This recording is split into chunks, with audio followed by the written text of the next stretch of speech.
boa tarde a todos, bem-vindos a esta sessão plenária que vamos iniciar agora. Esta é uma sessão plenária do segundo tema principal da conferência, que é o tema da Europa no mundo. E para esta sessão convidámos o professor Anand Menon. Eu tenho imenso gosto de estar aqui com o professor Anand Menon, porque ele foi meu professor há 20 anos atrás, talvez um bocadinho menos, há vários anos atrás, em Oxford. O professor Menon é especialista em estudos europeus e relações internacionais, docente no King's College, Londres. Antes disso foi diretor do Centro de Estudos Europeus na Universidade de Birmingham e esteve também 10 anos em Oxford, no St. Anthony's College, que foi onde nós nos conhecemos, onde era diretor do mestrado em estudos europeus. É um especialista em segurança europeia, é um especialista em questões europeias e também sobre a relação dos Estados Unidos com a Europa. O formato desta sessão é o seguinte: nós temos uma intervenção inicial que é feita pelo professor Menon, e depois temos dois comentadores de luxo, a que eu desde já dou as boas-vindas, o professor Miguel Monjardino e o professor Carlos Gaspar. Ambos são especialistas em relações internacionais. O professor Carlos Gaspar é diretor do IPRI e membro da Fundação Oriente e é uma das principais pessoas das relações internacionais, o perito de relações internacionais neste país. E o Dr. Miguel Monjardino, professor no Instituto de Estudos Políticos da Universidade Católica e colunista do Expresso, como todos sabem. E, portanto, serão eles que irão colocar a apresentação do professor Menon em contexto, em debate, e tenho todo o gosto em estar aqui. Fazendo a relação com o que ouvimos esta manhã, percebemos que os Estados Unidos e a relação dos Estados Unidos com a Europa é uma peça absolutamente fundamental para o equilíbrio da União Europeia. A União Europeia foi feita à sombra do Plano Marshall e foi feita à sombra da NATO, e desenvolveu-se, e grande parte da coesão e da convergência e do sucesso do projeto europeu ficou a dever-se ao encorajamento e ao suporte que foi dado pelos Estados Unidos. E talvez que a desagregação que se sente um pouco e o desnorte e a desorientação que se sente um pouco no projeto europeu hoje se deva precisamente ao fim da Guerra Fria e se deva a algum desinteresse eventual que possa existir dos Estados Unidos em relação à Europa. No entanto, temos também a perspectiva de uma parceria transatlântica que vai ser assinada muito brevemente e que poderá ou não vir a reforçar e recriar esta ligação que é tão importante, tem sido tão importante para o sucesso da União Europeia. Para discutir esses temas e o futuro da relação transatlântica, passo então a palavra ao professor Anand Menon. Over to you, Anand, and thanks very much for being here. Thanks very much indeed, Marina. It's always nice to be invited to things and chaired at things by former students, until the moment when they explain when it was you taught them, and then you start feeling very old and slightly sad. I'm sorry about my socks as well. If I'd known I'd be on a stage like this, I'd have worn something a bit darker, but I feel a bit self-conscious now about these. But anyway, the question I was set in sort of good essay fashion was, does the Atlantic Alliance have a future? And the answer I have to that question is yes. But then I read a bit further down and Marina said, could you talk about it for 20 to 30 minutes? So I suppose I'll try and pad out my yes and make it a little bit more sophisticated. And I suppose we're all now thinking about what's going on in Syria when we think about international politics and the West's reactions to international politics. And Syria is the latest in quite a number of international security crises to which Europe and indeed the West in general have had to respond in recent times. There's the Arab Spring, there have been events in Libya, there's the ongoing saga about the Iranian nuclear program, just to mention a few. So there have been quite a few security crises to which we've had to respond and from which we can draw some lessons and hopefully an answer to this question. And the first thing I'd say is our record at addressing these things has to date been slightly mixed. I know that the British and French government like to boast about their decisive action in dealing with the issue in Libya, dealing with unrest in Mali, but it seems to me that whilst we're quite good at winning wars, we're nowhere near as good when it comes to winning the peace. Libya is a mess. Libya's a mess, like many places we've had wars in our messes, like Afghanistan, like Iraq. In Mali, it seems to me, while the French were quick to intervene, they intervened decisively and they dealt with an immediate problem, they haven't actually got to the root of the problem, in that it seems to be many of the rebels simply disappeared into the desert and will come back at some point. And so many of our interventions have been quick fixes rather than real solutions to real, genuine, long-term problems. And as for Syria, the Western response, as far as I can see, has been one of collective posturing and collective dithering. Any diplomatic crisis that leads to the West being outmaneuvered by Vladimir Putin is a failure. And it seems to me that that's where we now stand when it comes to Syria. But for all of this mixed record, I don't think this means the end of the Atlantic Alliance, for a simple reason. There are too many links that are far too close, far too dense between the two sides of the Atlantic for this crucial institution to die. We will need an institutional relationship transatlantically for many, many years to come. So I'm not worried about the fate of the Atlantic Alliance when it comes to its survival. But the question for me is whether or not that Atlantic Alliance will become rejuvenated and be effective in the years that come, or whether rather it will simply atrophy. And the worrying thing for me is it seems that Europeans, by the way they are currently acting, are pushing for the second outcome rather than the first. European actions are militating in favor of an atrophication, I'm not even sure if that's a word in English, I apologize for the translation, of the Atlantic Alliance rather than its rejuvenation. And that's what I'm going to argue now. But let me start first with economics, because I'm not for a moment trying to argue that economics aren't important. Economics are crucial. But what struck me was the sheer level of fevered excitement in Europe when we heard that we were going to negotiate a transatlantic trade and investment partnership. You couldn't pick up a newspaper without reading a commentary on how this would transform our world, grow our economies, make us all richer, happier, better people. And it struck me that that reaction was slightly exaggerated. Now, the transatlantic economic relationship is crucial.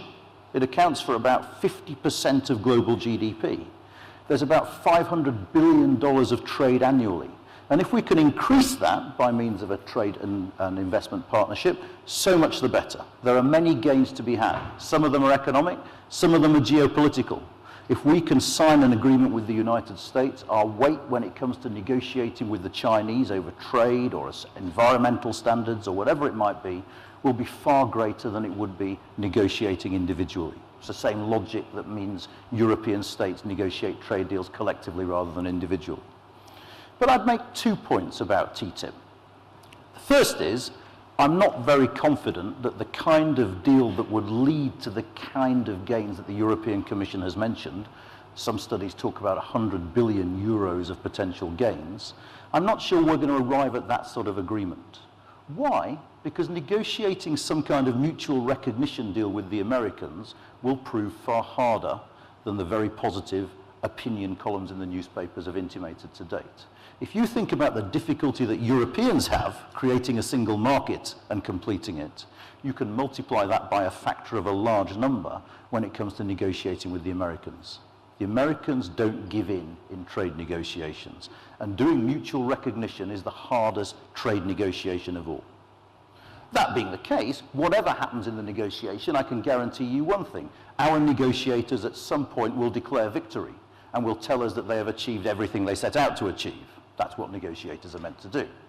And you can see the political attractions of any sort of trade negotiation. Trade negotiations are good if you're a political leader. They're good. Why? Because one, you can tell your population, I am negotiating a deal to make us richer, which is very good politics. And two, because if the deal goes wrong, you can blame foreigners. And in the European case, that's excellent. You can either blame the Americans, or you can blame the European Commission, or you can blame both, but it's not my fault. I tried my hardest. So it's good politics. So it makes sense to be doing it even if we don't end up where we hoped we would. But the second point I'd make about TTIP is we focus on it at the exclusion of other aspects of the transatlantic relationship to our cost. The fact is, we Europeans are far happier talking about trade than talking about anything else. We like trade, it's what the EU does, it's what the EU's for. We can talk about trade with the Americans because it means we don't have to answer annoying and slightly embarrassing questions about European force levels or European presence in Afghanistan. It's almost as if, for me, TTIP was a kind of psychological displacement activity. Let's focus on this, because then hopefully the Americans will think we're good partners, even though we may be letting them down in other areas of international politics. And I think the Americans increasingly do think we're letting them down. And this is short-sighted, not just if we want to curry favour with the Americans. Let's face it, who doesn't want to curry favour with the Americans? They're big, they're rich, they're powerful, they're a good person to have on your side. It's bad because we live in a world that is profoundly dangerous. We live in a world where there are still real threats to our security out there. Events in North Africa should have told us this very, very clearly indeed. It wouldn't take much for unrest from the Arab Spring to affect us, not just economically, but in terms of migrants, and in terms of who knows what if Assad wins the civil war, and we have a hostile Syrian regime in a state of war that's looking towards a Europe to its north that has supported the opposition to it. These things are dangerous to us, and if we turn our gaze further afield, then there are real security threats out there. The St. Petersburg G20 summit spoke, to me at least, of the profound dangers we face of a politically divided world. Russia and the rising Eastern powers disagreeing with everything the West has to say. There were hints of this at St. Petersburg. I'm not saying we're there yet. I'm not saying we're having a block-to-block confrontation, but it strikes me that it's a potential danger. The Indians, the Chinese do not see the world like we do, and they do not see our desire to intervene as being proof of our desire to do good. And we should be careful about this. At the same time, Asian defense spending is now higher than European defense spending for the first time. The Chinese are making no secret of the fact that they want greater influence. They're pursuing this string of pearls strategy of building naval bases throughout South and Eastern Asia.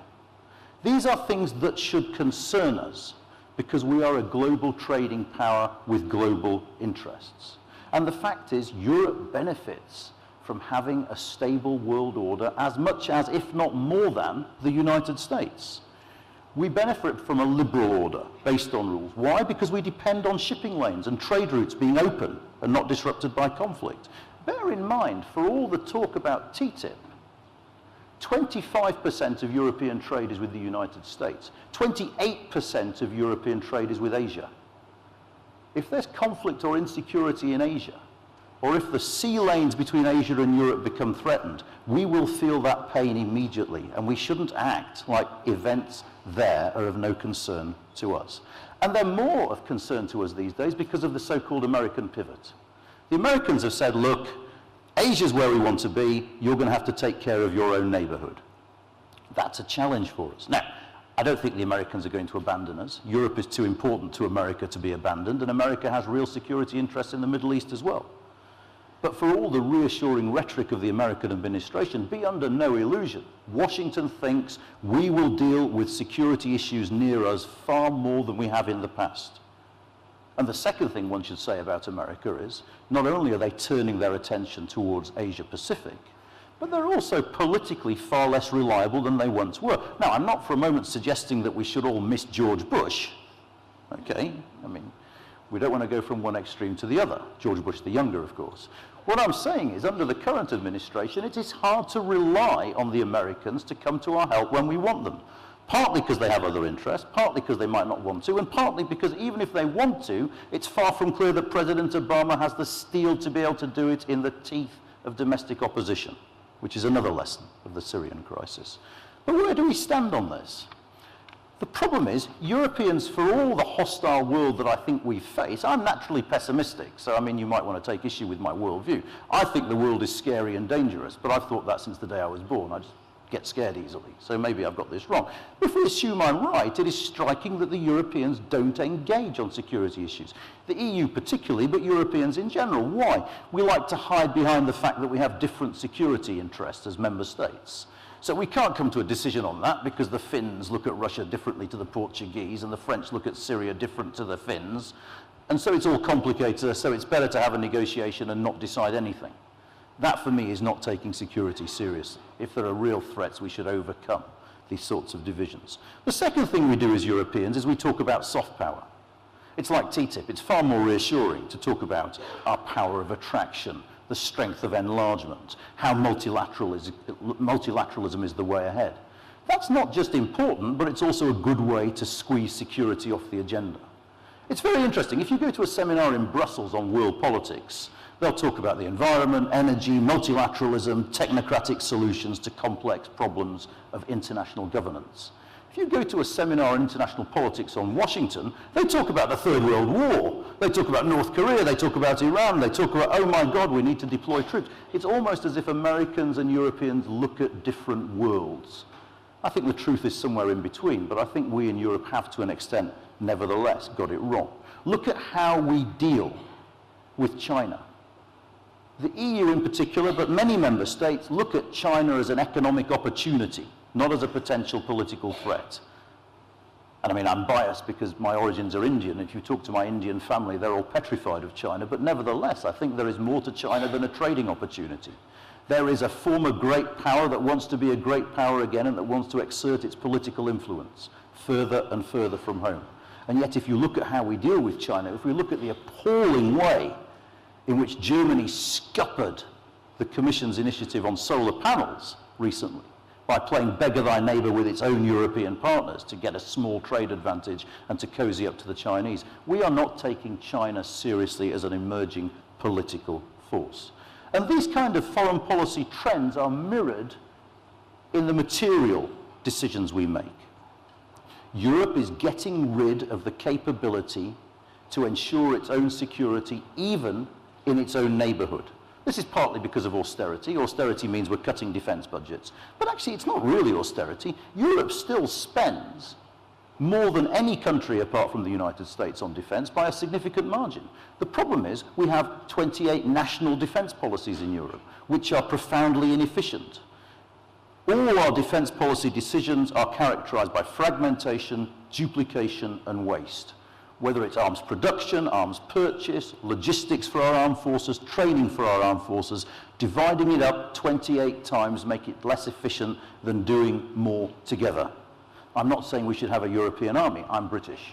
That's not the sort of thing we say. What I'm saying, though, is we could do more together and make ourselves more efficient, and we should, because of the dangerous world in which I think we live. The fundamental trade-off is the trade-off between autonomy and effectiveness. And countries like mine are the worst culprits here. The British government will continually pretend that we have the capacity to carry out defence missions alone. It's a lie. We might have aircraft carriers, but we don't have planes for them. We might have tanks, but they're actually being cannibalised for the few that we have in Afghanistan. We might have troops, but most of them are too tired from serving in previous wars to be sent anywhere else, so we're not going to send them anywhere, thank you very much. We might send a couple of engineers to help the French in Mali, but that's about it. The French were very grateful, which is nice, but still, for a country that sees itself as still a great power, it's not much of a contribution. And what this means is Europeans can't deal with even trivial security threats. We struggled, and we couldn't have done it without the Americans, to defeat what in Libya was essentially a bunch of men on camels. That is what European armed force is now. The French, by the end of the by the end of the Libya campaign, and this is not a lie or a joke, were dropping concrete blocks instead of munitions. The French said this was to avoid civilian casualties. They'd also run out of precision-guided munitions. This is the state of our defence capabilities today, and it strikes me that they're fundamentally ill-adapted to the kind of threats we face. And it's no surprise that the Americans increasingly see us as free riders and cheapskates.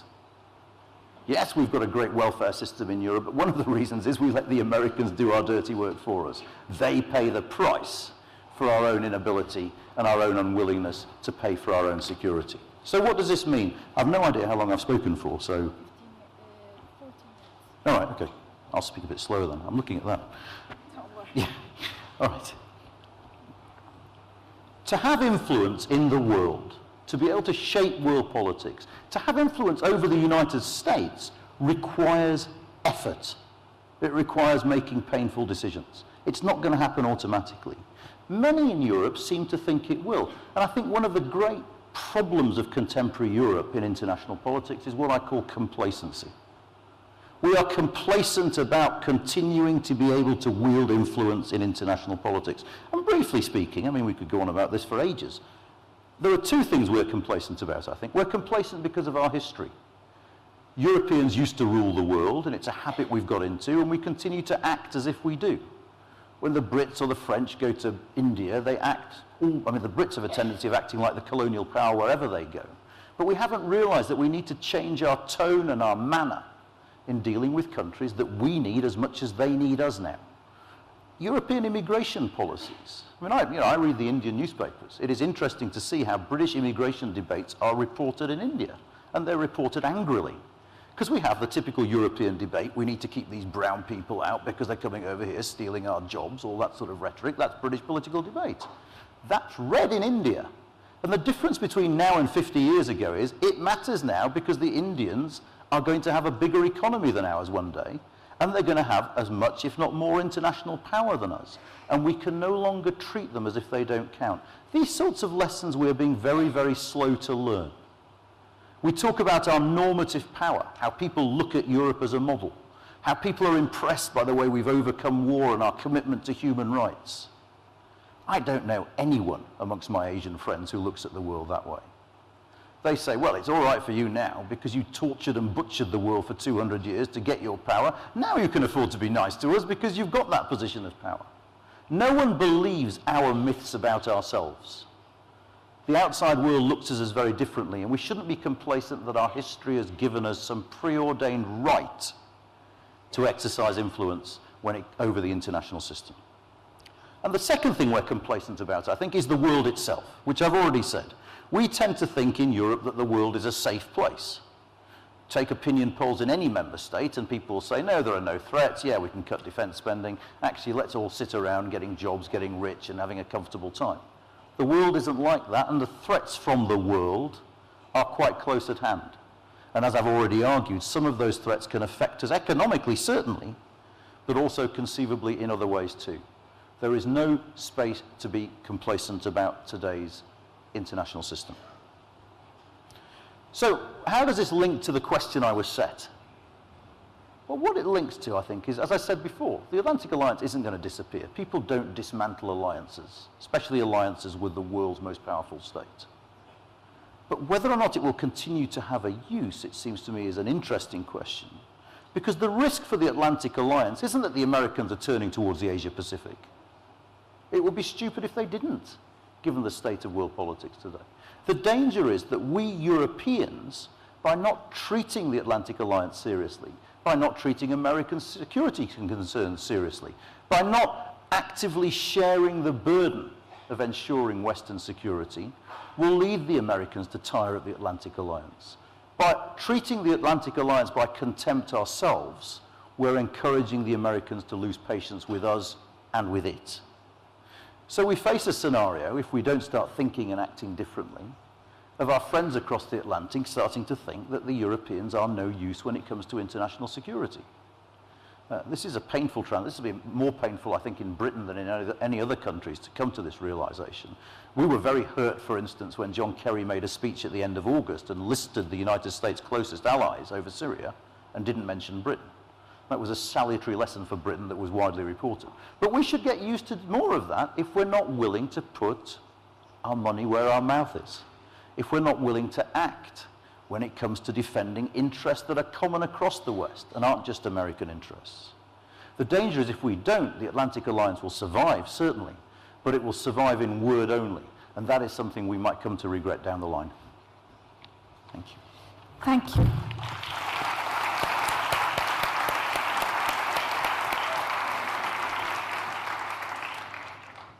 Before I turn over to the other speakers, let me just put a question to you. You talk as if there has been no change. There has been no change in the way in which Europe positions itself in terms of being able to respond to external, being able to adapt to the Atlantic Alliance and having a foreign policy. So has there been no change? I mean, what about Catherine Ashton? Do you just simply think that's all irrelevant, or has there been steps in the direction of the formation of a foreign and security policy that could be helpful for rejuvenating the Atlantic Alliance? Shall I answer now? I think Catherine Ashton has done her job incredibly well, not least because it's an impossible job that no one could do perfectly. I think what she's done in Egypt has been a tremendous success. What she did in Serbia and Kosovo was a tremendous success. I think on matters where the great powers aren't necessarily that involved, or where the Americans aren't trusted, as is the case increasingly in Egypt, Europe has a niche role to play that the EU has carried out wonderfully well. But the problems of Europe in world politics aren't the problems of the EU. They're the problems of the member states. And too often, I think, actually, member states hide behind the European Union. If we haven't managed to do something properly, or if we've failed to secure the influence we wanted, it's all too easy to ring up your local newspaper editor and say, we tried, but Ashton failed us. That's the easiest blame game in the world, and it's one that the French have become particularly proficient at over the last 3 or 4 years. But I don't think it's true. I think the issue is member states need to think long and hard about the world and to adapt their priorities accordingly, whether it's in defence spending or whether they coordinate foreign policy or not. Then they can use the European Union. The European Union will come into its own when member states realise, one, that their own power to do things individually is limited, and that two, there are threats and challenges out there that need to be confronted and we have to do it collectively. Then maybe they'll turn towards the European Union. But until and unless they do, the Union's role will remain very limited. Thanks. Passaria então agora a palavra ao Dr. Miguel Monjardino e lançaria uma, portanto, a apresentação do professor Menon sugere que existe um atrofiamento, não é, por parte da União Europeia e uma falta de interesse em desenvolver e consolidar a Aliança Atlântica, mas haveria uma opinião talvez contrária de que existe um certo isolacionismo americano em face de um declínio e, portanto, falou-se bastante disso agora com a questão da Síria e do papel que o Presidente Obama não quis assumir e, portanto, dar-lhe então a palavra para responder a isso. Muito obrigado. Gostaria de agradecer muito o convite para estar aqui hoje. A Fundação parece-me ser um caso único neste país, que é uma entidade privada que presta um grande serviço público. E eu gostaria de agradecer muito a oportunidade de estar aqui. Eu gosto muito do tema da Aliança Atlântica porque eu devo ser a pessoa, de todos os que estão aqui presentes, que vive mesmo no Atlântico. Eu vivo em Angra do Heroísmo e, portanto, obviamente acho muito interessante discutir este tema. Aliás, uma das vantagens de viver em Angra do Heroísmo é que quando o poder aéreo norte-americano se mexe, nós sabemos logo que algo está para acontecer. A propósito do que o professor Menon disse, deixem-me começar com um episódio que eu acho que ilustra bem o problema que temos e a pergunta que foi feita. Eu aqui há uns tempos estava num voo entre Houston e a cidade de Tucson, no Arizona. E foi um voo único, porque só havia mulheres no avião. Eu diria que no máximo havia 5 homens no avião. Eram mulheres muito grandes, que faziam muito barulho e que vinham de Minneapolis para uma convenção de bowling no Arizona. E o comissário de bordo tentou falar e elas, nada. E eu comecei a pensar, como é que este senhor vai conseguir comunicar com o avião? E ele fez uma coisa única. Ele calou-se e disse, às tantas disse muito baixinho, bem-vindas ao voo Houston-Rio de Janeiro. E o avião calou-se todo. E ele disse, bem, agora que tenho a vossa atenção, achei uma coisa única. E ao meu lado ficou uma senhora enorme, que me perguntou, você de onde é que é? Eu disse, eu sou português, que foi mas lá chegámos. E eu perguntei-lhe, mas e ela diz-me, o que é que você veio fazer? Eu estou com uma delegação da NATO. E ela diz-me assim, NATO? Mas isso ainda existe? E, portanto, quando o professor Menon me dizia há bocadinho que temos que prestar atenção, como é que na Ásia, por exemplo, os indianos, os chineses e outros países, enfim, que estão a crescer, olham para o mundo de uma forma diferente da nossa, eu acho que quando nós falamos da América, nós em Portugal, nós não conhecemos a América, nós conhecemos Washington, que não é a América, depois vamos a Manhattan, vamos a Manhattan, nem é a Nova York, vamos a Manhattan, conhecemos um bocadinho da costa leste e depois conhecemos um bocadinho da Califórnia. E o que está no meio não existe. Não existe. E, portanto, eu como europeu fiquei chocado que uma pessoa, enfim, da classe média norte-americana me tivesse perguntado: mas a NATO ainda existe? Para quê? Mas agora deixem-me fazer a pergunta ao contrário. Eu não espero respostas, mas se eu vos perguntar quem é o atual Comandante Supremo Militar da NATO, alguém sabe?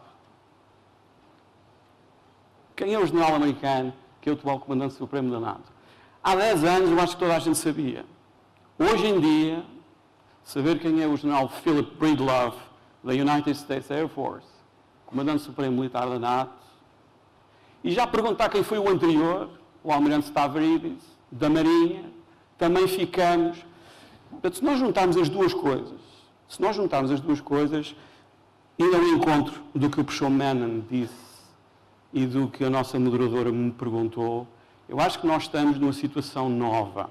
Esta questão do burden sharing entre europeus e americanos não é nova, mas o contexto em que a discussão está a decorrer é completamente diferente, parece-me. Eu só gostaria, tendo em conta o que me foi perguntado e o que é que foi dito, de dizer aqui 3 ou 4 coisas. A primeira é que eu acho que a grande história da política internacional das últimas décadas é a integração económica da Ásia-Pacífico naquilo que nós chamamos a globalização.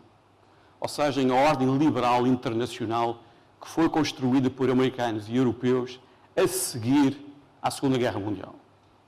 Se nós olharmos para o que vemos nas televisões, as televisões são dominadas hoje em dia por 2 tipos de notícias. A primeira é a desintegração.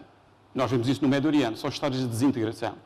Mas a força motriz da política internacional nas últimas décadas, do meu ponto de vista, é a integração económica, aquilo que nós chamamos a globalização. Isto é novo. Nós, pela primeira vez em muitos séculos, temos 3 grandes potências na Ásia ao mesmo tempo. Isso nunca aconteceu. Japão, China e Índia. Não há precedente histórico para a coexistência de 3 países que poderão ser muito poderosos ao mesmo tempo na Ásia. Isto é uma terra incógnita. E, portanto, essa é uma história. Mas como é a grande história? Mas como o professor Mannon disse, a globalização é um fenómeno marítimo. Exige poder naval. Os contentores não viajam pela internet abaixo. Alguém tem que defender as linhas de comunicação desta globalização. Alguém. E o poder naval, como nós sabemos desde Temístocles, custa muito dinheiro. Custa muito dinheiro. Portanto, nós damos por adquirido que estas linhas de comunicação continuarão abertas e estamos a esquecer do trabalho que as marinhas euroatlânticas têm feito nas últimas décadas. E nós não sabemos bem, embora haja um esforço grande a ser feito, como é que, por exemplo, vamos integrar a marinha chinesa e a marinha indiana nesta construção económica. Isto é algo que está a começar a acontecer. Isto é o primeiro ponto que eu queria dizer. Se nós olharmos, deixem-me fazer outra pergunta, que não é uma pergunta retórica. Se nós olharmos para os nossos telejornais, o que é que vemos? O debate gira à volta da função pública. Praticamente só. Não há praticamente notícias nenhumas na televisão nacional sobre empresas privadas. 0. O que é que isto mostra? Isto mostra uma coisa curiosa, que uma das consequências do colapso da Lehman Brothers e daquilo que nós chamamos a crise do euro, e nós hoje de manhã vimos aqui gráficos que mostram muito bem o que é que está a acontecer, é que as sociais-democracias europeias deixaram de ter recursos orçamentais públicos para manter uma data de coisas que nós dávamos por adquiridas. E isto está a ter, do meu ponto de vista, e não encontro o que o professor Mannon disse, enormes consequências estratégicas. Nós estamos a virar-nos para dentro. Estamos a virar-nos todos para dentro. O tempo, que é o recurso mais precioso de um líder político, é hoje em dia praticamente todo gasto em questões de política interna. Há muito pouco tempo para questões de política internacional. É evidente que a recuperação económica das nossas economias é muito importante em termos estratégicos. Nós não podemos continuar a ser influentes no sistema internacional se não tivermos um pulmão económico e financeiro muito forte. Isso tem que ser feito. E isso é uma parte importante, por exemplo, da grande estratégia, daquilo que me parece ser a grande estratégia do Presidente Obama. Mas a maneira como nós olhamos para os últimos 5 anos parece-me que está errada. O que é que eu quero dizer com isto? O grande derrotado de 2008, 2009 não é o mercado, é o Estado das sociedades-democracias como nós as conhecemos. O que é que isto quer dizer na prática? Quer dizer que o ruído político nos próximos anos será enorme e eu tendo a concordar com o professor Menon quando, provavelmente, se nós não tivermos cuidado em criar uma nova geração atlantista que nos suceda, que caminhemos para aquilo que ele edificou, penso que a palavra foi atrofia. Terceiro ponto. Eu acho que nós estamos a assistir a um processo de aumento de distância entre as Forças Armadas e a sociedade. Ou pondo ao contrário, não são as Forças Armadas que são afastadas da sociedade. É a sociedade que se está a afastar das suas Forças Armadas. Dos dois lados do Atlântico, isto parece-me estar a acontecer de maneira diferente. Eu ontem estava a ouvir, por exemplo, um congressista democrata criticar o Presidente Obama a propósito da Síria. O que é muito interessante da maior parte dos muitos congressistas americanos? É que tem muita experiência militar. O Congresso norte-americano está cheio de gente que combateu no Iraque e no Afeganistão, que são céticos em relação às virtudes do uso da Força Armada. Portanto, é um cepticismo de quem esteve no teatro de operações, de quem fez. O nosso cepticismo é diferente. Tirando a Inglaterra, que ainda tem uma tradição marcial grande, e os franceses que têm estado no último ano realmente, enfim, a carregar a imensa coisa às costas, é o Mali, é a Líbia, é a Síria. A França realmente está a tentar fazer muita coisa, a tentar ser mais credível por essa via, arranjar um espaço para si a nível europeu com os norte-americanos a esse nível. A França está claramente aí por aí. Tirando isso, ninguém quer saber. Eu dou aulas, eu não consigo encontrar na universidade nenhum aluno, especialmente nenhuma aluna, que troca um hospital por um batalhão. Zero. Porquê? Porque, como o professor Menon explicou, a nossa visão do mundo é muito benigna. Nós damos por adquirido que aquilo que sempre aconteceu vai continuar a acontecer. Isso parece-me claro. Então, eu acho que nós estamos numa situação um bocadinho paradoxal. Deixem-me só concluir. Nós temos todo o interesse em manter a globalização. Todo. Ganhámos imenso com isso. Eu pertenço àquela geração de portuguesa, que dizia, nós vamos à Europa, mas a Europa começava do lado lá dos Pirineus. Isto é horrível dizer isto, porque mostra a minha idade. Mas só quando eu fiz o meu primeiro Interrail é que fui à Europa. Fui primeiro à América, como bom açoriano, vamos sempre primeiro à América. Aliás, devo confessar que chegar a Lisboa foi a maior desilusão da minha vida. Porque eu vinha de uma ilha pequenina, mas era uma ilha que tinha uma base americana. Nunca me passou para a cabeça, quando cheguei a Lisboa, em 1980, que não houvesse televisão a cores, que não houvesse Coca-Cola, que não houvesse cigarros Marlboro, que não houvesse calças de ganga, da Levi's, que não houvesse Johnny Walker. Não havia nada. Nada. O problema que nós temos hoje em dia, eu tenho 50 anos, as pessoas da minha geração explicar aos nossos alunos é que é impossível explicar o que era este país. Como é que este país era? Portanto, nós temos todo o interesse, peço desculpa pelo tempo, nós temos todo o interesse em manter esta ordem política internacional. Mas como é que mantemos a Aliança Atlântica se estamos tão desinteressados de soluções, de pensar estrategicamente? Eu não sei a resposta à pergunta, mas, enfim, eu devia haver aqui debate e vou concordar com o professor Mena. Aliás, suspeito que vai ser um painel um pouco... eu acho que o que nós estamos a fazer é o seguinte, nós estamos a recorrer, e a administração Obama também, à nossa influência na globalização, para usar instrumentos económicos ou financeiros, os tratados, enfim, a parceria comercial com os europeus, a parceria transpacífica, são exemplos de usar instrumentos económicos ou financeiros para manter o nosso poder e influência a nível internacional e desvalorizar toda a parte militar. Mas isso é uma aposta que parte do princípio que o mundo continuará a ser benigno na nossa vizinhança no futuro. E olhando para a história, eu penso que esta é uma aposta muito, muito arriscada. É um salto de fé. Eu gostaria de me calar aqui, porque já falei mais tempo. Obrigado. Muito obrigada.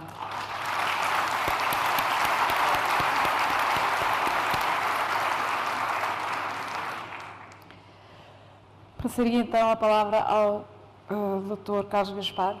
Obrigada. Muito obrigado pelo vosso convite. O professor Menon disse-nos da sua apresentação de que quando nós vamos a uma conferência em Bruxelas sobre questões de segurança, nos explicam os problemas do ambiente e da mudança climática e que quando vamos a Washington, nos falam da Terceira Guerra Mundial, da China ou da Coreia do Norte. Isso é uma má notícia sobre a continuidade das coisas em Bruxelas, mas é uma boa notícia sobre a mudança em Washington, porque até ao ano passado, quando nós íamos a Washington, em vez de falarmos de coisas sérias como a China e a Terceira Guerra Mundial, falava sobre a possibilidade do fim do euro e do fim da União Europeia. E se a União Europeia fosse posta em causa pela crise monetária, era difícil imaginar que a Aliança Atlântica, tal como nós a conhecemos nas últimas décadas, pudesse sobreviver. Portanto, em Washington, voltámos à normalidade. Se falarmos sobre a União Europeia, ninguém está interessado, ainda bem. E se falarmos sobre a China, toda a gente está interessado.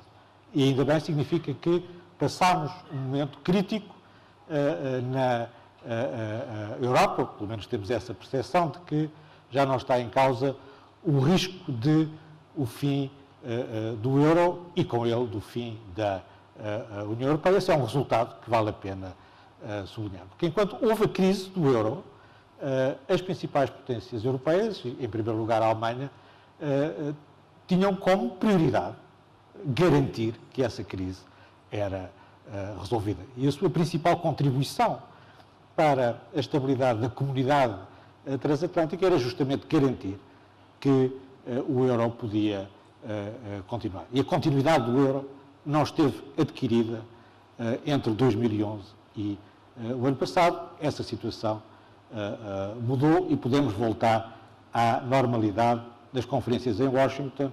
A União Europeia deixou de ser um tema, o euro deixou de ser importante e a China voltou a ser a questão principal. Ainda bem. Paralelamente, estamos numa situação nova, quer na Europa, quer nos Estados Unidos, ou melhor, nas relações transatlânticas. É que, uma vez sem exemplo, não estamos numa crise transatlântica.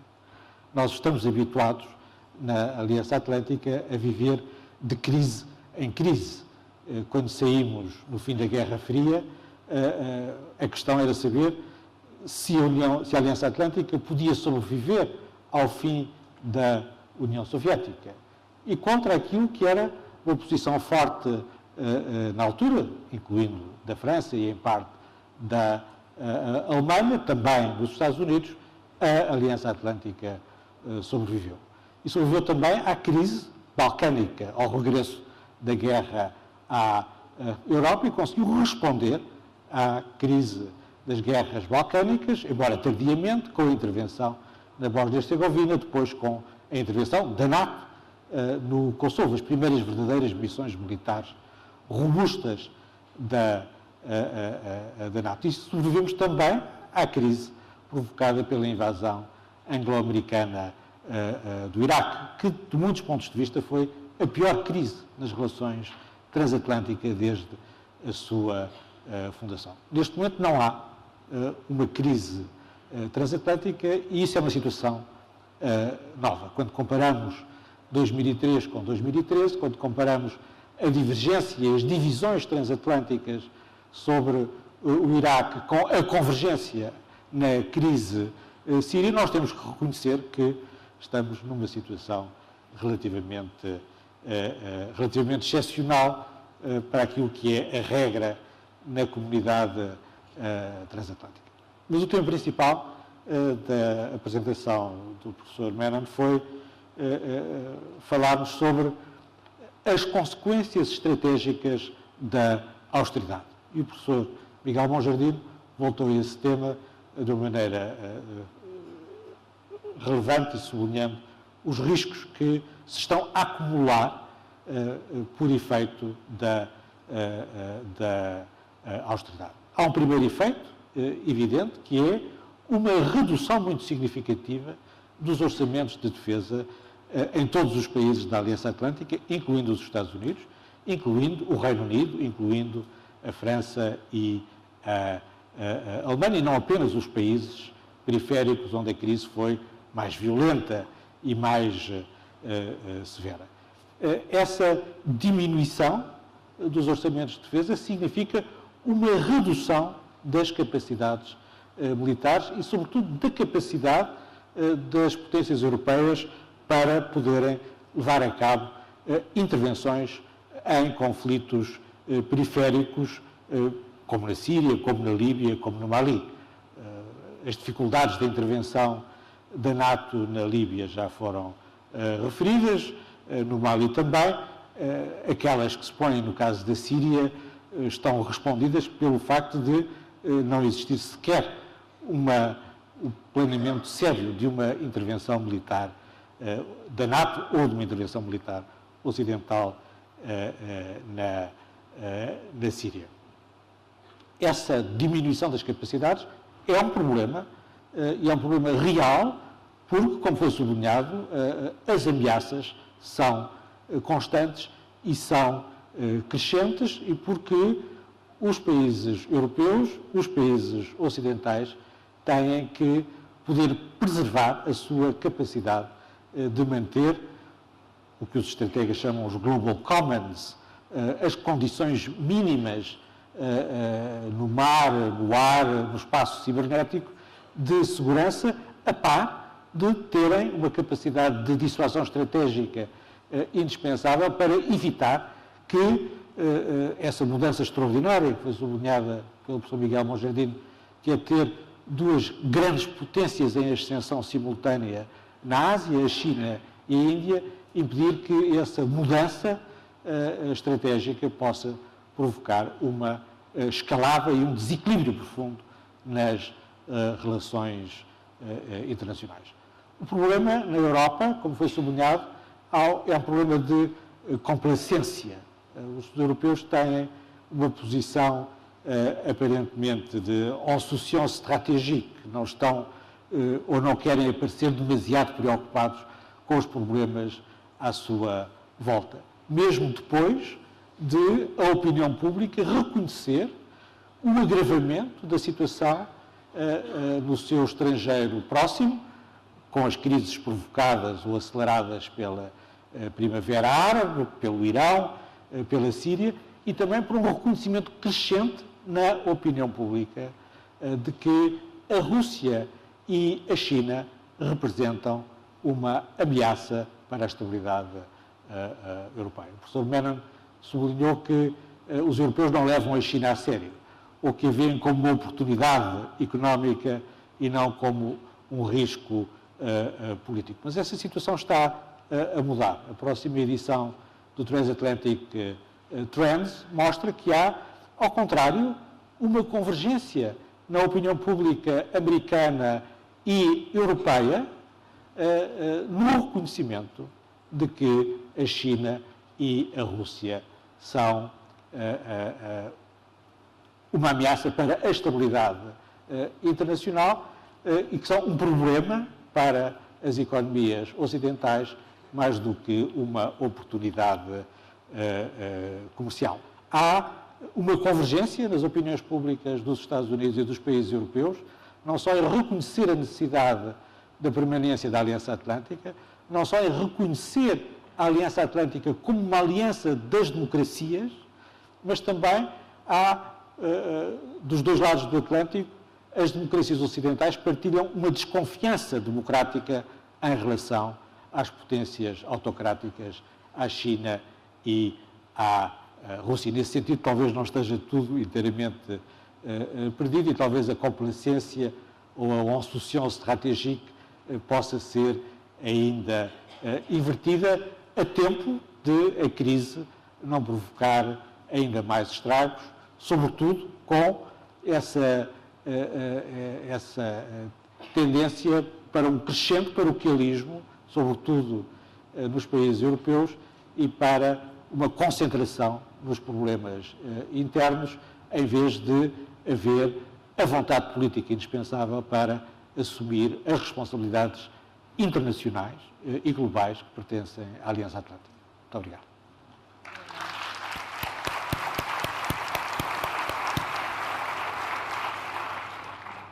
julgo que as 3 intervenções muito interessantes que acabámos de ouvir vão um bocadinho no sentido do que foi dito esta manhã, de que a Europa é um poder tendencialmente vegetariano, cada vez mais vegetariano e cada vez menos carnívoro. E eu gostaria, tendo em conta que houve aqui bastantes semelhanças nos comentários que foram feitos nas apresentações, eu gostaria de colocar uma questão a todos e em particular ao Anand Menon. Esta manhã nós ouvimos falar bastante dos custos da crise económica, da crise do euro para as economias europeias. Eu acho que é extremamente claro para qualquer pessoa, podemos medir em termos de produto, em termos de perda de emprego, as consequências da inação europeia a nível de concertação económica. Mas a questão em relação à segurança é a seguinte: o que é que 20 anos de complacência, como é que se pode medir os custos desta inação europeia a nível político? Porque o que eu vejo do que vocês acabaram de dizer é que há perigos, há perigos, mas quer dizer, concretamente, como é que se pode medir os custos da complacência? Podemos argumentar que a Guerra Fria acabou há 20 anos e que, em boa verdade, continua a haver uma enorme influência por parte desta Aliança Atlântica sobre o mundo em geral. E isso vê-se como? Vê-se, por um lado, quer dizer, vê-se na difusão dos valores europeus e da cultura europeia.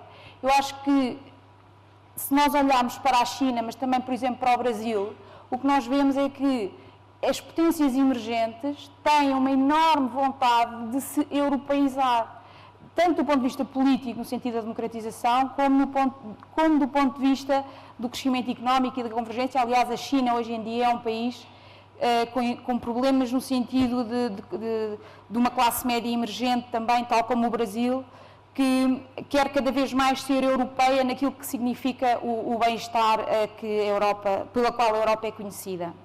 E devolvo-vos a palavra. I think they want to be wealthy, like we are, but I'm not sure that means they want to agree with us on everything. And there will be conflicts over things from resources to, the territories, if you take China and Japan, that will still pit them on a different side to us. It would be nice to believe that as developing countries become rich, they will become democratic, they will become liberal, and they will become vegetarian. But I wouldn't bet the house on it. And I think it's probably going to be a messy and long process, even if it happens.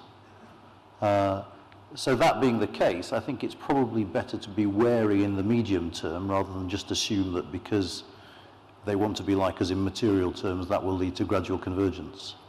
And how do you measure this complacency? Well, you measure it just in the appalling inability of Europeans to do even the things that they want to be able to do. The European Union decided to intervene in Chad for not wholly, but almost wholly good motives. The French motives were a bit dubious. But let's assume they were wholly good motives, and we couldn't for months because we had to get round to borrowing helicopters from the Russians because we didn't have any that worked. When the Europeans want to send troops a long way from home, we tend to rent transport planes from the Ukrainians. And it strikes me that if you buy the assumption that we live in a world where there are still threats, it would be better if we were in a position to deal with them ourselves. If you don't buy that it's a world with threats, then let's get rid of the whole thing, save ourselves a load of money, and go on with getting rich. It would be nice if that were true. I don't think it is. And I think we are too dependent on others. I'm not in favour of remilitarising society and having massive armies. I actually think if Europeans work together, we would be able to do more and spend less. That's the outcome I'm after. I'm not after massive increases in defence budgets because we have other priorities, and quite rightly so. But I think if we were more strategically canny, if we saw that there are threats, we can't deal with them ourselves, let's, for instance, pool all the logistics of our armed forces and think of the money that would save. Let's buy the same aircraft or guns or tanks and not have 17 or 18 different varieties so that your ammunition won't fit my gun then we would be more efficient and we could spend less while doing it. And it strikes me that that is the obvious solution to a world in which there are still uncertainties. Não sei se querem... Muito rápido, muito rápido. Em relação aos custos da complacência, a primeira coisa que nós estamos a acontecer é que eu acho que nós estamos a assistir ao fim de um período que tem 20, 25 anos. Eu acho que é inevitável que este período, eu suspeito que vai acabar, que é aquilo que nós, enfim, convencionámos chamar o intervencionismo liberal, enfim, do mundo euroatlântico numa série de regiões ou numa série de sociedades para corrigir situações humanitárias ou para defender, enfim, interesses a nível de valores políticos. Portanto, a primeira consequência, e nós estamos a assistir a isso na Síria, é que vamos passar a ver coisas horrorosas nas nossas televisões. Isto é a primeira consequência.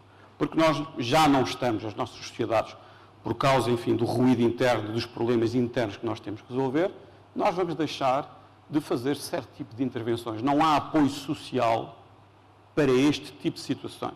E à medida que as nossas sociedades envelhecerem, a tolerância da nossa sociedade a baixas vai diminuir ainda mais. Eu acho que essa é a primeira consequência. A segunda consequência da complacência é que as Forças Armadas não são uma empresa. Uma empresa privada, quando não tem, subcontrata e pede. O que não faltam aí são cadeias logísticas internacionais que substituem bastante rapidamente, enfim, qualquer engarrafamento logístico que aconteça. Com as Forças Armadas, nós lutamos com o que temos. Treinar um batalhão, esqueçam, leva muito tempo, custa muito dinheiro. Portanto, esse é o segundo risco. Em relação àquilo que a Marina perguntou, os países emergentes vão estar em se europeizar. Eu aí, mais uma vez, concordo com o professor Mena. Eles querem ser ricos, evidentemente, como nós. Querem integrar-se na globalização.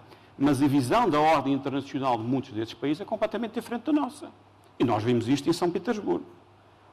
Está em curso um grande debate internacional sobre duas visões, isto é algo com a qual já nós não estávamos habituados, que é a nossa visão euroatlântica, deste, como deve ser gerida a ordem internacional liberal, mas os brasileiros, os argentinos, os indianos, os sauditas, os chineses e os russos pensam de outra maneira. Welcome to reality. Nós temos que nos habituar a isso.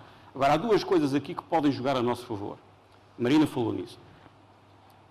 Para as classes médias desses países crescerem e os sistemas políticos desses países sobreviverem, esses países têm que continuar integrados na globalização.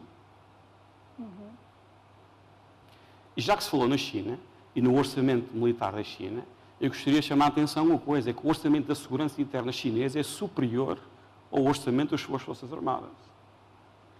E, portanto, a China parece-me ser o país que tem a escolha mais difícil para fazer. A sobrevivência do Partido Comunista Chinês depende da integração na China na globalização. Mas também depende, cada vez mais, da conquista de uma esfera de influência, como foi dito aqui, no Mar do Sul da China. E nós vamos ter um problema muito complicado entre chineses e japoneses. Está à vista, nas Ilhas Senkaku.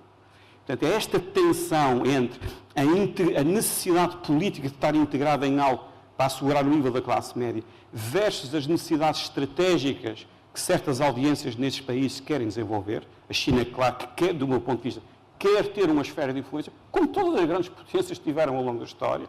A dúvida é saber como é que se chega a um consenso entre a potência marítima dominante dos Estados Unidos, que tem aliados na região, e as necessidades desta nova potência marítima, que obviamente não quer ficar com todas as suas linhas de comunicação energéticas e comerciais dependentes da boa vontade da Marinha norte-americana. Portanto, é esta tensão entre globalização e interesses estratégicos que eu acho que tem a ver com a complacência que nós falávamos aqui.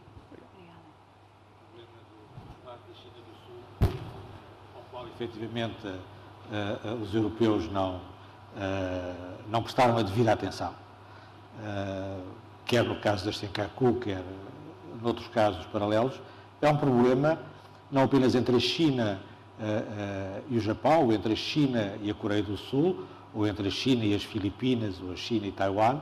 É um problema entre a China e os Estados Unidos.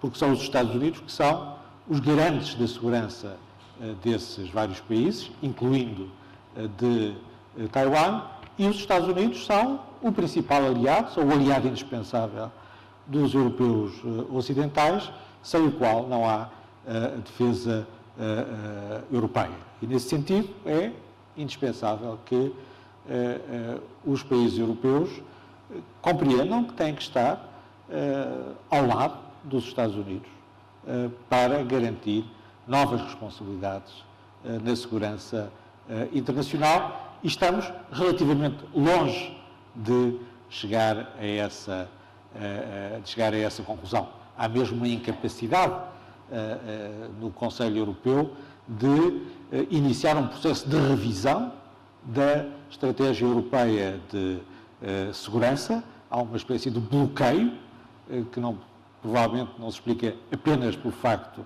de as eleições alemãs ainda não se terem realizado. É preciso começar por aí. Agora que a fase mais crítica da crise do euro está ultrapassada, é preciso rever a estratégia de segurança europeia e revê-la no sentido de fazer com que os europeus, também no quadro da União Europeia, e não apenas no quadro da Aliança Atlântica, assumam responsabilidades de segurança internacionais. Muito obrigada. Temos agora algum tempo para perguntas do público. Quem é que gostaria de colocar? Julgo que há microfones. Aqui temos já 2 perguntas. Aqui, por favor. E pedia-vos que fossem breves e que fizessem mesmo perguntas. Obrigada. Eu tenho 2 perguntas. The first question is to Professor Menon. Do you think that in a case of an emergency, I don't know if all hell broke loose in Syria or something like that in European borders, it would be possible to get a European army functioning or something like that, because it's very vague. E a minha outra pergunta é para qualquer um dos professores. Se a reestruturação das Forças Armadas Portuguesas que está a ser feita hoje em dia devido à austeridade será algo que poderá aumentar a qualidade de intervenção das nossas Forças Armadas, ou será um pouco, como na minha visão, o que está a acontecer ao resto do país por causa da austeridade, simplesmente cortar e não há nenhum aumento qualitativo? Obrigado.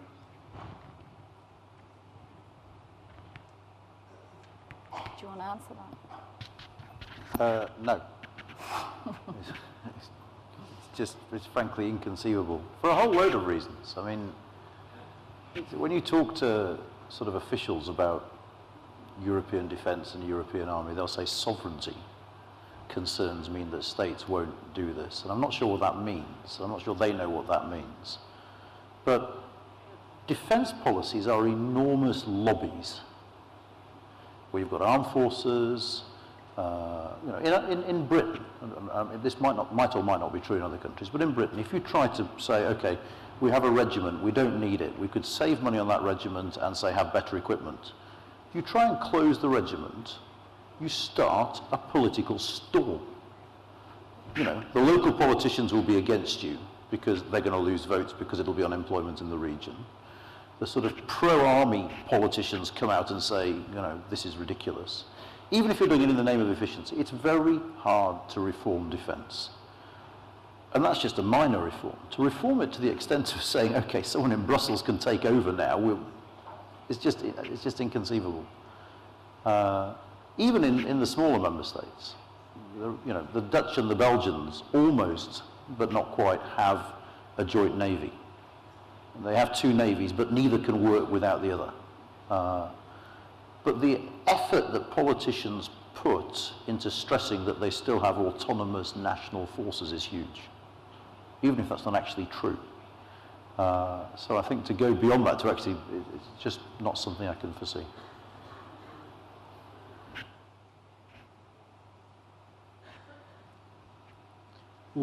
Sobre a questão das Forças Armadas Portuguesas, o Orçamento de Defesa português, até agora, foi o único dos orçamentos de defesa dos países da Europa do Sul que não sofreu uma diminuição significativa. Ele tem-se mantido relativamente constante desde 2005 e também depois de 2008, ao mesmo tempo que, naturalmente, se tem feito uma reestruturação necessária da estrutura de comandos e das Forças Armadas portuguesas. O principal efeito da crise, até este momento, e é um efeito extremamente negativo, mas não é apenas consequência da austeridade, é também consequência de uma mudança de política, é a redução muito significativa da presença de destacamentos militares portugueses nas missões militares internacionais. Portugal tem uma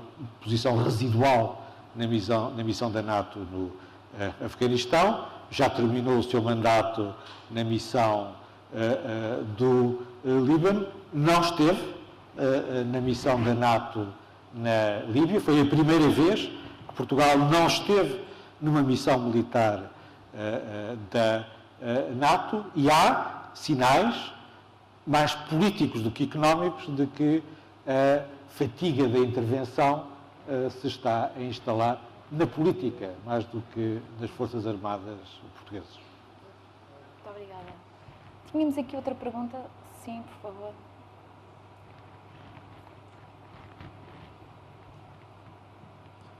Good afternoon.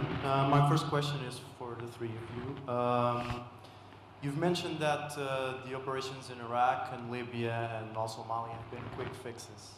And my question is, after Vietnam syndrome and now what seems to be an Iraq syndrome, not only in the US but also in Europe, how can we expect the alliance to be effective and to intervene for long periods of time in other regions of the world? E a segunda pergunta para os dois oradores portugueses, qual é que pode ser o papel de Portugal no rejuvenescimento da Aliança Atlântica?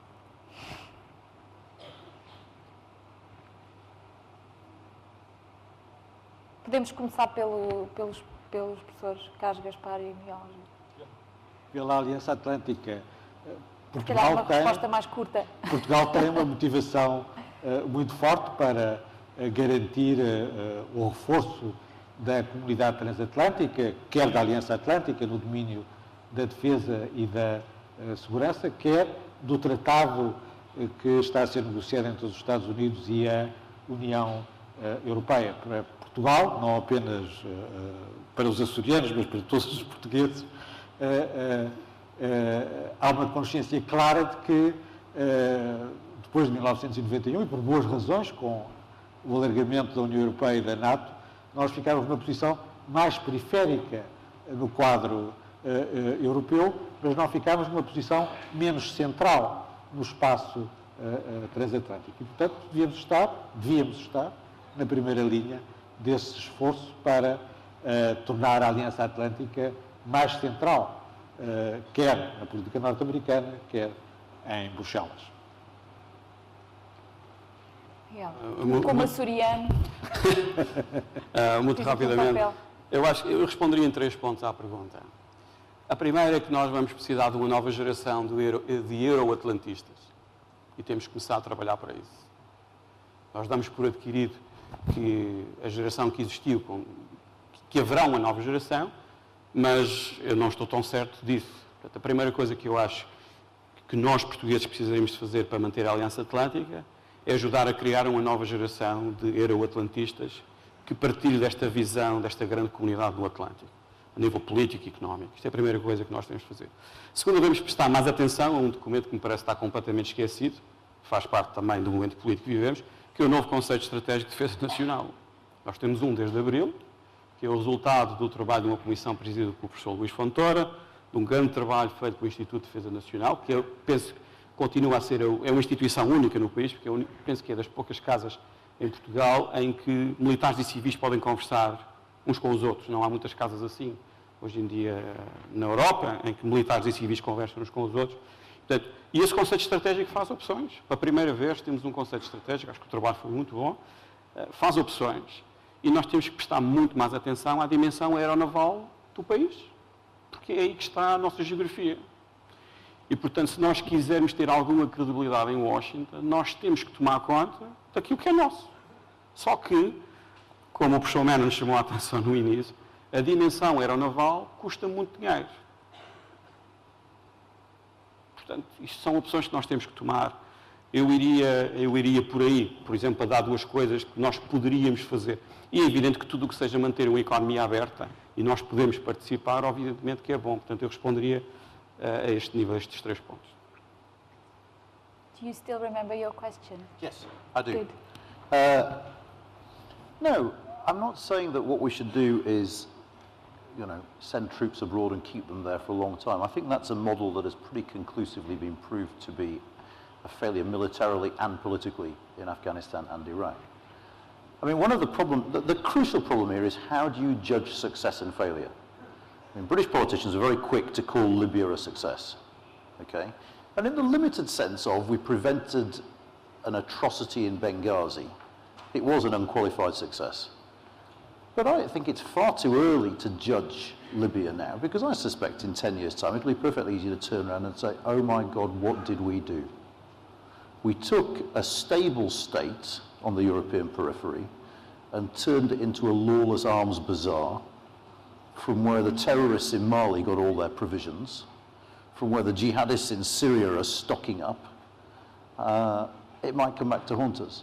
So my point is, we need to think about intervention not just in terms of whether we can beat the particular man on a camel we want to blow up today, but whether 10 years down the line we're going to be in a situation where we're glad we did so. And can I just make one comment about this question about adjustment? Adjustment to a new world and a changing world isn't just about soldiers and the military, it's wholesale and societal. We are very slow in Europe when it comes to teaching Asian languages. I mean, the numbers of people learning Chinese in Europe are pitifully low. The way we teach history is outdated. I can't talk about the Portuguese school system. I mean, if you learn history in a British school, my son's rather pathetic attempts to learn history involve talking about how Britain used to rule the whole world and how the world was slightly better then, with a quick week or two on the Nazis and how even the Germans are. And that's history. We don't talk about the great Chinese empires. We don't talk about the fact that the world actually is a complicated place where everyone has their own history. I mean, obviously it's illegal to talk about the Iranians and the contributions they've made to society these days. We look at the world in a Eurocentric way, which made sense when the world was Eurocentric. I mean, there is far more than the military that we need to adapt to the fact that the world will be a very different place to our kids than it is now. And I think we are doing them a grave disservice by not acting on that a lot quicker, to be honest.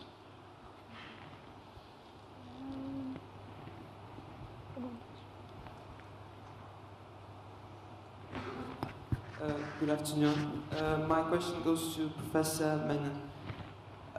You said that Asian countries have a different way of thinking and a different vision of peace from ours. So my question is a little bit strange, but do you think that in a remote future there could be a similar vision of peace and a similar way of thinking between both parts? And if there could be such thing, how can we achieve that? What will need to be done in order to get there? Thank you. It would be nice. I think it's very difficult, and I think every country's view of this depends on a variety of factors. Partly it's your position in the international system. So traditionally the international system has had status quo states and revisionist states. If you're a status quo state, you look at things very differently. And now we have what we might call postmodern states who think the well-being of Syrians is our concern. That's completely alien to the rising Asian powers because they're becoming status quo states in the sense that they're powerful and they don't accept the principle that anyone else can mess with them internally. It's also history in the sense that, you know, I've got a cousin who works for the Indian Foreign Ministry. I had a long chat with him on Skype the other day about Syria, and he said to me, why is it you think that we should believe that when Britain sends troops somewhere, it's doing it for the good of the people in that country? That's what they said to us. And they were lying. So why is it now that we should suddenly believe? I mean, I'm not saying that we don't do good. I'm not for a moment saying we don't do good. I mean, if you want to take a Portuguese initiative, I think the European Union played an invaluable role in East Timor. And we made the situation there better than it was before, and that's something we should be proud of. I'm not saying we don't do anything well and we don't do anything worthwhile. But what I'm saying is we shouldn't be surprised that others are cynical about our motives. because history has taught them to be cynical about our motives. You can take any international negotiation you like. Why don't the Indians and the Chinese accept what we say about whether it's child labour or ecological issues? Because they'll say to us, you did all this stuff when you were at our stage, and it's a bit rich if you turn around now and say we can't, because all we want to do is be like you. So everyone will have a different perspective based on where they're coming from. And it makes politics messy, but it makes politics interesting.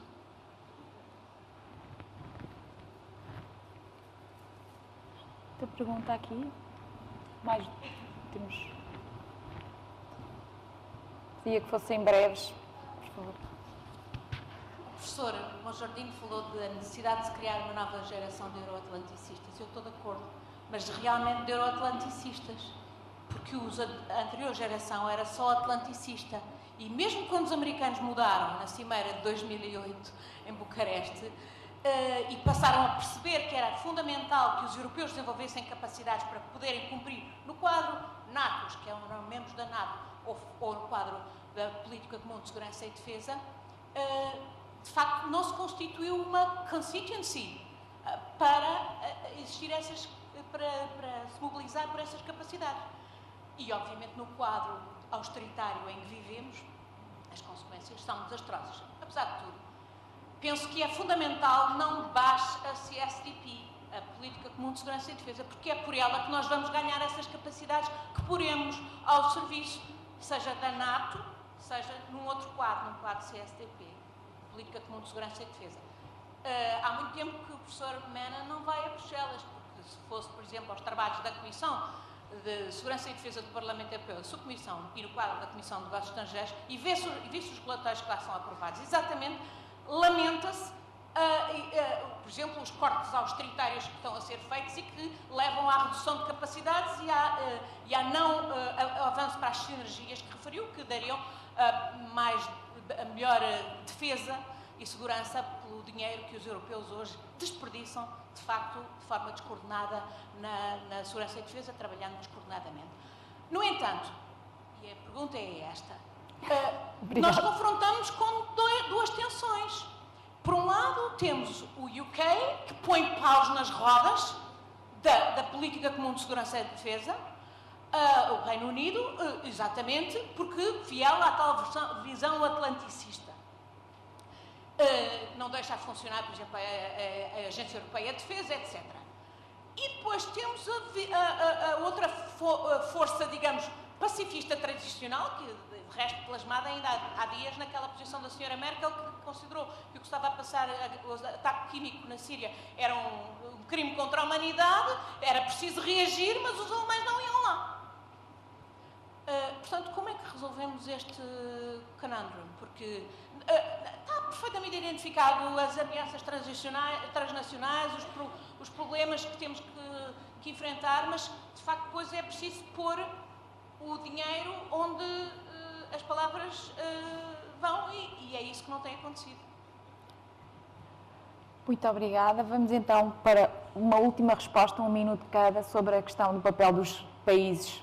Realmente aqui há países-chave que estão eventualmente a obstaculizar uma política externa europeia.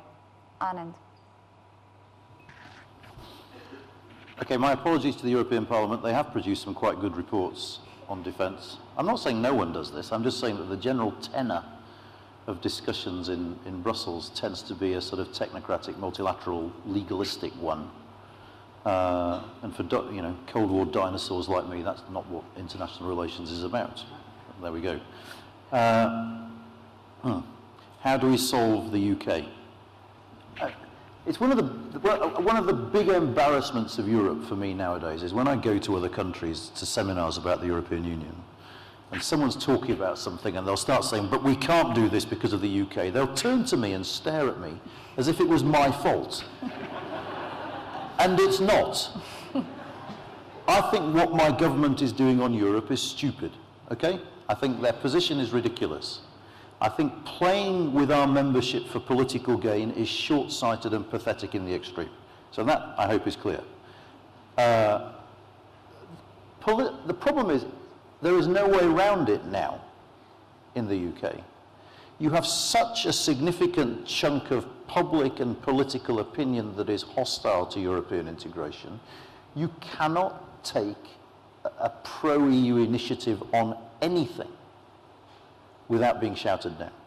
It is in our interest as Britain to have a stronger common security and defence policy. But even if it's in our interest, we can't do it because it has the word European in it. And that's a sad state of affairs, you know, and I regret it profoundly. And I wish there was something we can do about it. I'm not sure what there is. I mean, there is something we can do about it. What we need to do about it is have a referendum and put an end to this ridiculous debate. I mean, I used to be against a British referendum, but now I want it tomorrow. Because I want this debate ended one way or another, because at the moment it's debilitating. It's debilitating for us, and it's debilitating for the EU. If people say to me, would the EU be better off with Britain in and out, I don't know anymore. I used to be able to say, obviously you're better off with us, for a whole host of reasons. I'm no longer sure, because all we do is stop things, including things we might need. And, you know, the German issue, well, I mean, how you deal with this depends on my mood. If I'm in a good mood, I would say to you, well, bear in mind that the Germans have come a long way since the Cold War. And they haven't come very quickly. They've done it in their own slow, methodical, I don't want to caricature the Germans, but they've done it in their own sort of methodical fashion. But they run a region in Afghanistan. Who would have imagined that 20 years ago? If I wake up in a bad mood, I'd say, God knows, they're ridiculous, short-sighted and self-serving. All they do is talk about trade, and in the process undermine European security interests at the same time. And someone needs to talk to them about this because they are being irresponsible. And they're not just harming themselves, they are slowing down everyone else too. And something needs to be done about it. And I'm not sure which of those two I believe, to be honest, so I'll leave you with both of them.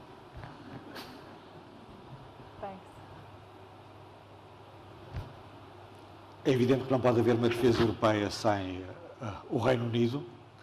Também não pode haver uma defesa europeia sem a Alemanha.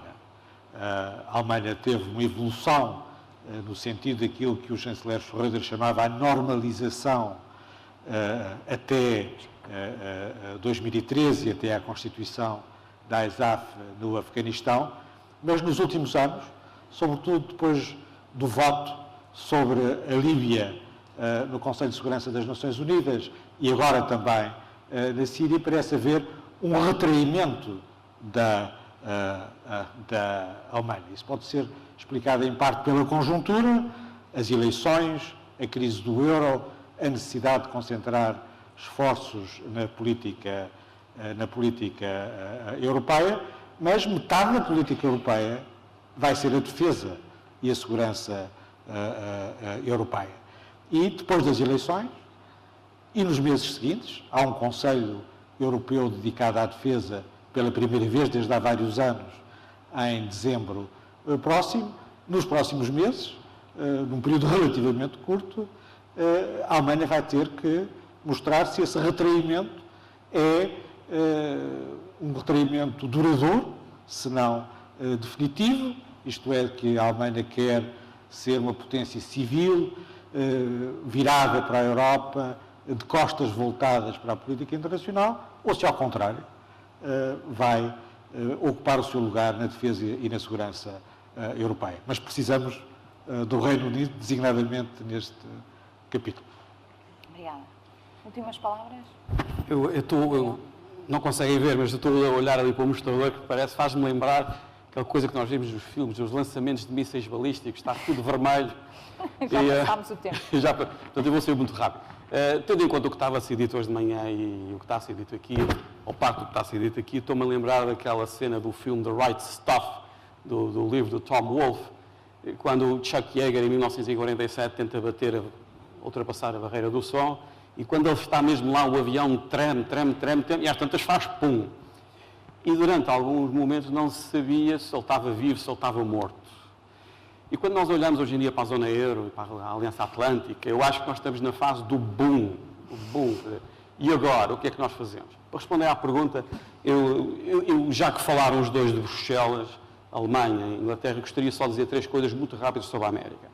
A primeira é o que, ao contrário de todas as expectativas, nós temos 2 atlantistas, ou euroatlantistas, à frente do Pentágono e do Departamento de Estado. Ninguém diria há 2 anos. Isto é uma oportunidade única, porque são os últimos da geração. John Kerry e o Chuck Hagel representam a ala mais atlantista na elite norte-americana. E nós temos que aproveitar a oportunidade. Porquê? Porque demograficamente os Estados Unidos estão a mudar muito depressa. O Sul vai predominar, vai haver muito mais gente da América Latina, o país vai ser muito diferente daqui para a frente. E vai ter menos sensibilidade para o nosso ponto de vista se nós não nos mexermos. É um bocadinho aquilo que o professor Menon estava a dizer. Até a América está a mudar. E, acima de tudo, há uma coisa que está a mudar a uma velocidade estonteante, que se me dissessem há 5 anos, eu se calhar, e nós diríamos que era impossível, que é olhar para a equação energética norte-americana.